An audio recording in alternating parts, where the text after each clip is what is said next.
Raimona friends क्लाबाव Kokrajhar जिल्ला बनसुनि नैथि गायसनथाय सान फालिदों।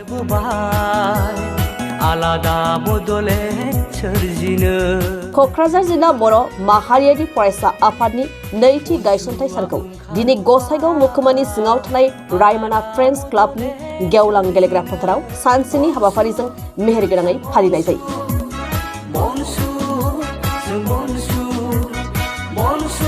गायसनथाय सान फालिथायनि हाबाफारि बायदि दिनै फुंबिलियाव आफादनि फिरफिलाखौ बिरहोनाय, मुंख्लंफोरनो बिबार बावनाय बायदि हाबाफारिनि गेजेरजों हाबाफारिया जागायजेनो।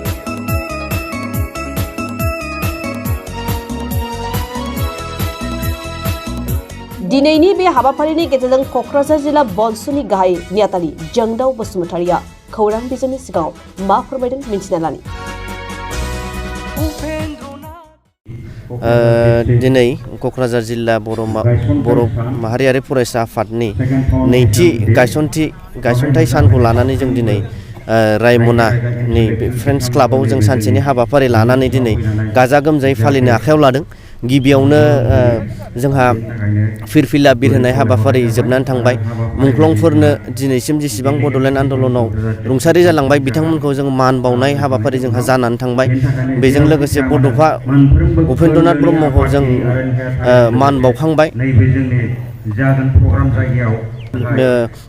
दिनैनि बे गोथार जोनोम सानाव आं बेखौनो बुंनो सानदों, क्लियार मेसेज हरनो सानदों रायजो राजानिसिम। बनसुआ बड'लेण्ड दानो थाखायनो जन्म जादों, माब्लाबाबो फासयनाय नङा।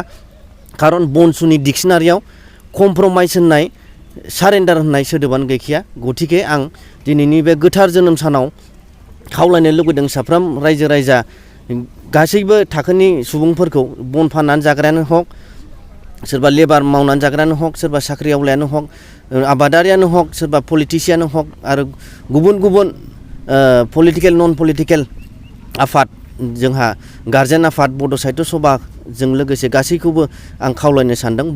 बनसुनि बे बड'लेण्ड आन्दलनाव मेगन मेसेबनानै गासैखौबो बारसोमजोबनो जों खावलायदों। मानो होनोबा जों बनसुआ बड'लेण्ड बिनिनो दाजानाय। जों जेरैबाबो जों बड'लेण्ड नङाबा जों गोजोना। जों बड'लेण्डनि थाखायनो जों नांलांबाय थागोन। नैथि हिसाबै दिनै क'क्राझार जिल्ला बनसुआ दिनैहाय फालिनायखौ जों नुनो मोनदों। बे नै बोसोरावहाय नोंथांमोना मा खामानि मावबोखो आरो फैबाय थानाय समावहाय माबायदि खामानि मावलांगोन बर' हारिनि जानानै? 2 बोसोराव जों गोबां खामानि मावबोबाय, जाखौ दिनै मिडियाफोरा नुवाखै। गोबां जेरै जों खेबनै सेन्ट्रेल कमिटिनि बानजायनायाव जों खेबनै दिल्लीयाव थांखांबाय, आरो बेजों लोगोसे जों गुबुन गुबुन गामिफोराव हाबनानै मबिलाइज खालामबाय जे दिनै बर'नि थामोनथाया दिनै गैया जालांबाय, बर'आ दिनै नोरजिया जालांबाय। हारि बादियै थांनानै थानो थाखाय जोंहा जा मोन्थाय मोननांगौ जों दिनैसिम मोनाखै। जों बेफोरखौ रायजो राजानि सिगाङाव जों प्रकास खालामबाय, आरो नैबे फैबाय थानाय समफ्राव जों मा खामानि मावगोन बेखौ जों दसे उनाव डेलिगेट सेसन जिरायगोन, जों बेयावनो सावरायलायगोन।